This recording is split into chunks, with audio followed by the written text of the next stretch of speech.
Hello, welcome to Goodnight Flagstaff. I'm Tom Verstraete. My wife and I were mystery readers for my granddaughter's first grade class, and we liked it so much we started reading for Goodnight Flagstaff. Thank you for tuning in to our community story time. You can find a new chapter from one of our favorite family-friendly books at 8 p.m. each weeknight on the Literacy Center's YouTube channel and on Crater Radio, a local online radio station. The previous chapter is replayed on Crater Radio each weeknight at about 7:45, just before the new chapter airs. You can also listen to all previous Goodnight Flagstaff recordings on YouTube. We are currently reading from the Chronicles of Narnia by C.S. Lewis, Book 7, The Last Battle. If you'd like to check out any of the Narnia books to read along with us at home, they're available in the Hoopla app with your Coconino County Library card. Check out one today. Please email us if you'd like to join our team of readers and connect with your community through stories. All ages are welcome. Our email is GoodnightFlagstaff@gmail.com. Last time we read together, they met colormen, taking dwarves to their mines. They set the dwarves free and proved that Puzzle wasn't really Aslan. Having been tricked by the false Aslan, the dwarves decided not to believe in Aslan at all and went their own way, all but one dwarf, who joined them and gave a report of Ginger the cat and Rashada plotting to make the ape do what they wanted. Then they smelled something, and when they saw it, they were dismayed. Chapter 8. What News the Eagle Brought. In the shadow of the trees on the far side of the clearing, something was moving. It was gliding very slowly northward. At first glance, you might have mistaken it for smoke, but it was gray, and you could see things through it. But the deathly smell was not the smell of smoke. Also, this thing kept its shape instead of billowing and curling as smoke would have done. It was roughly the shape of a man, but it had the head of a bird, some bird of prey with a cruel curved beak. It had 4 arms which it held above its head, stretching them northward as if it wanted to snatch all of Narnia in its grip. And its fingers, all 20 of them, were curved like its beak and had long, pointed bird-like claws instead of nails. It floated on the grass instead of walking, and the grass seemed to wither beneath it. After one look at it, Puzzle gave a screaming bray and darted into the tower. And Jill, who was no coward, as you know, hid her face in her hands to shut out the sight of it. The others watched for perhaps a minute until it streamed away into the thicker trees on their right and disappeared. Then the sun came out again, and the bird once more began to sing. Everyone started breathing properly again and moved. They had all been still as statues while it was in sight. "What was it?" asked Eustace, in a whisper. "I've seen it once before," said Tyrion, "but that time it was carved in stone and overlaid with gold and had solid diamonds for eyes.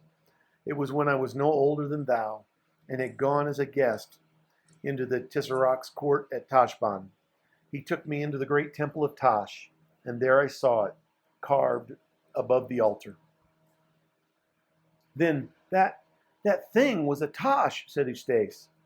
But instead of answering him, Tyrion slipped his arm behind Jill's shoulders and said, "How is it with you, lady?" All right," said Jill, taking her hands away from her pale face and trying to smile. "I'm all right. It only made me feel a little sick for a moment." "It seems then," said the unicorn, "that there is a real Tosh after all." "Yes," said the dwarf, "and this fool of an ape who didn't believe in Tosh will get more than he bargained for. He called for a Tosh, and a Tosh has come." "Where has the thing gone to?" said Jill. "North, into the heart of Narnia," said Tyrion. "It has come to dwell among us, and they have called it, and it has come." "Ho, ho, ho," chuckled the dwarf, rubbing his hairy hands together. "It will be a surprise for the ape. People shouldn't call for demons unless they really mean what they say." "Oh, who knows if Tash will be visible to the ape," said Jewel. "Where has Puzzle got to?" said Eustace. They all shouted out Puzzle's name, and Jill went around to the other side of the tower to see if he'd gone there. They were quite tired of looking for him when at last his huge gray head peered cautiously out of the doorway, and he said, "Has it gone away?" And then, at last, they got to him to come out. He was shivering the way a dog shivers before a thunderstorm. "I see now," said Puzzle, "that I really have been a very bad donkey.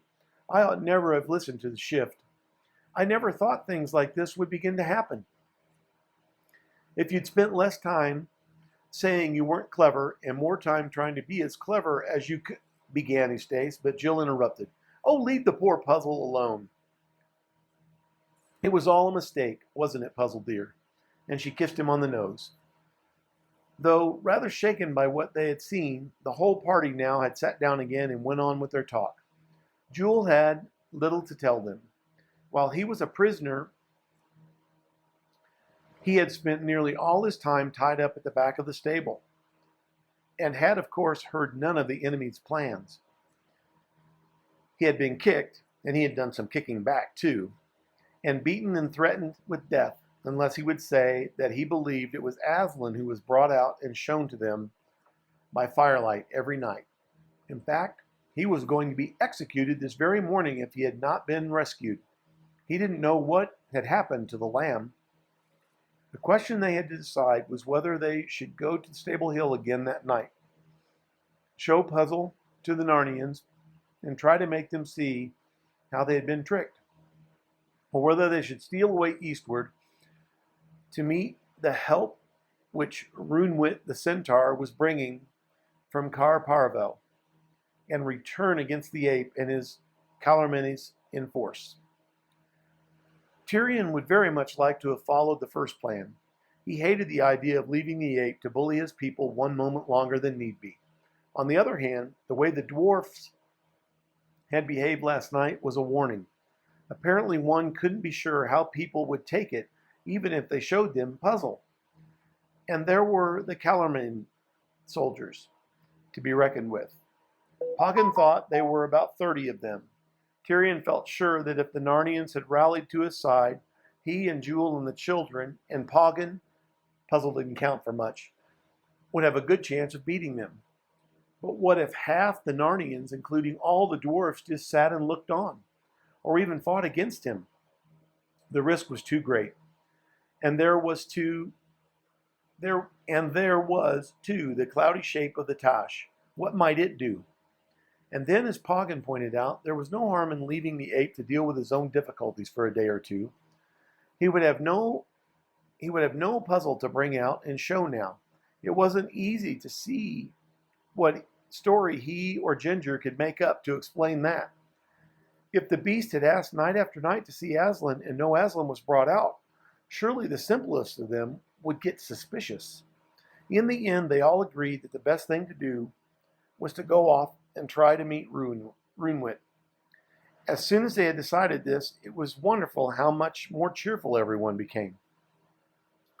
I don't honestly think that this was because any of them was afraid of the fight, except perhaps Jill and Eustace, but I dare say that each of them, deep down inside, was very glad not to go any nearer, or not yet, to that horrible bird-headed thing which, visible or invisible, was now probably haunting Stable Hill. Anyway, no one feels better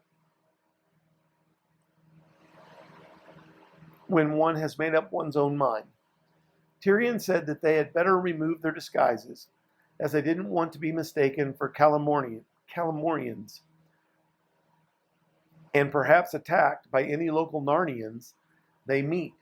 The dwarf made up a horrid-looking mess of ashes from the hearth, and grease out of a jar of grease which was kept for rubbing on swords and spearheads. Then they took off their Calormen armor and went down to the stream. The nasty mixture made a lather just like soft soap. It was a pleasant, homey sight to see Tyrion and the two children kneeling beside the water and scrubbing the backs of their necks or puffing and blowing as they splashed the lather off. Then they went back to the tower with red, shiny faces, looking like people who'd been given an extra good wash before a party. They rearmed themselves in true Narnian style, with straight swords and three-cornered shields.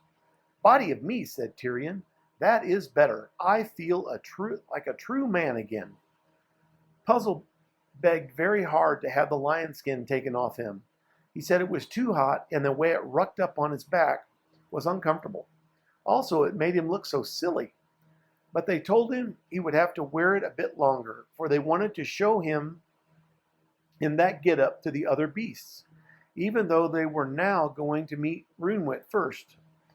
What was left of the pigeon meat and the rabbit meat was not worth bringing away, but they took some biscuits. Then Tyrion locked the door of the tower, and that was the end of their stay there. It was a little after 2 in the afternoon when they set out, and it was the first really warm day of spring. The young leaves seemed to be much further out than yesterday. The snowdrops were over, but they saw several primroses. The sunlight slanted through the trees, birds sang, and always, though usually out of sight, there was a noise of running water. It was hard to think of horrible things like Tosh. The children felt, this is really Narnia at last. Even Tyrion's heart grew lighter as he walked ahead of them, humming an old Narnian marching song which had the refrain, "Ho, rumble, rumble, rumble, rumble drum belabored." After the king came Eustace and Poggin the dwarf. Poggin was telling Eustace the names of all the Narnian trees, birds, and plants which he did not know already. Sometimes Eustace would tell him about English ones. After them came Puzzle, and after him Jill and Jewel, walking very close together. Jill had, as you might say, quite fallen in love with the unicorn. She thought, and she wasn't far wrong, that he was the shiniest, delicatest, most graceful animal she had ever met. And he was so gentle and soft of speech that if you hadn't known, you would hardly believe how fierce and terrible he could be in battle. "Oh, this is nice," said Jill. "Just walking along like this. I wish there could be more of this sort of adventure. It's a pity there's always so much happening in Narnia." But the unicorn explained to her that she was quite mistaken. He said that the sons and daughters of Adam and Eve were brought out of their own strange world into Narnia only at times when Narnia was stirred and upset. But she mustn't think that it was always like that. In between their visits, there were hundreds and thousands of years when peaceful king followed peaceful king, till you could hardly remember their names or count their numbers. And there was really hardly anything to put into the history books.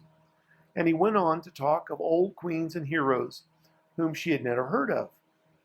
He spoke of Swan White, the queen, who had lived before the days of the White Witch in the Great Winter, who was so beautiful that when she looked into any forest pool, the reflection of her face shone out of the water like a star by night for a year and a day afterwards.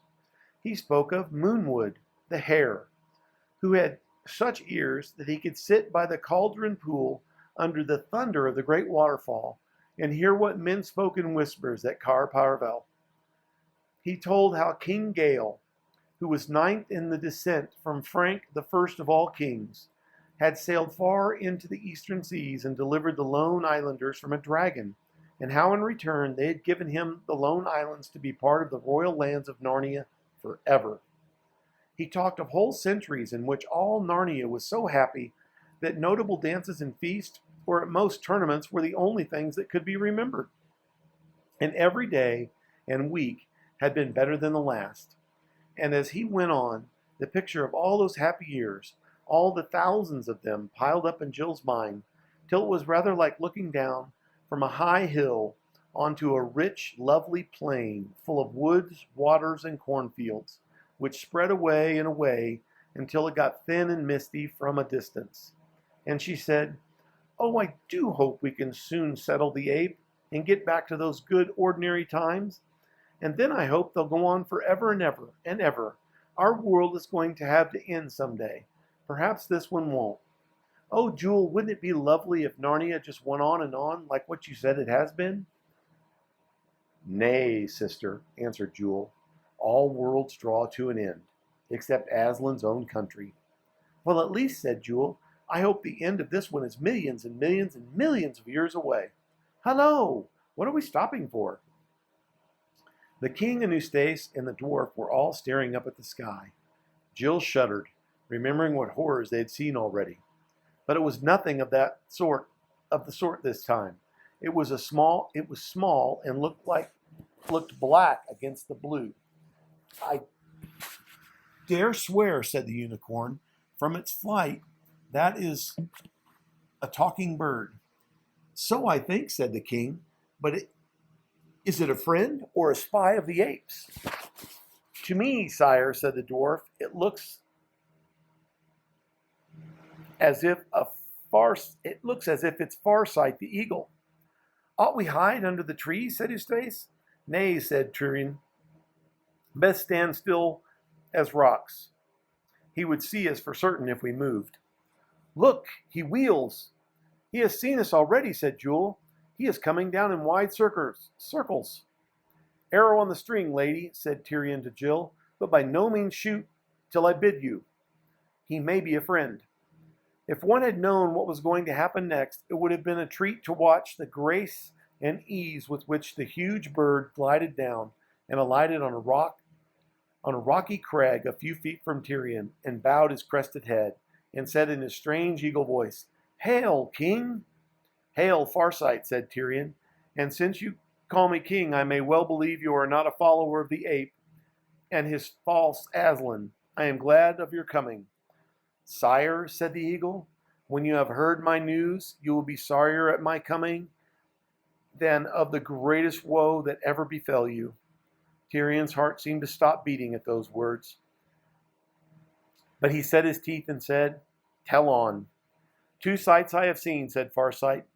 One was Cair Paravel, filled with dead Narnians and living Calamorians. The Tisserac's banner advanced upon your royal battlements, and your subjects flying from the city, this way and that, into the woods. Cair Paravel was taken from the sea. 20 great ships of colormen put in there in the dark of the night before last night. No one could speak. And the other sight, 5 leagues nearer than Cair Paravel, was Runewit, the centaur, lying dead with a colormane arrow in his side. I was with him in his last hour, and he gave me this message to give to your majesty, to remember that all worlds draw to an end, and that noble death is a treasure which no one is too poor to buy. So, said the king, after a long silence, Narnia is no more. Thank you for tuning in. Join us next time for Chapter 9 of The Last Battle. Good night, Flagstaff.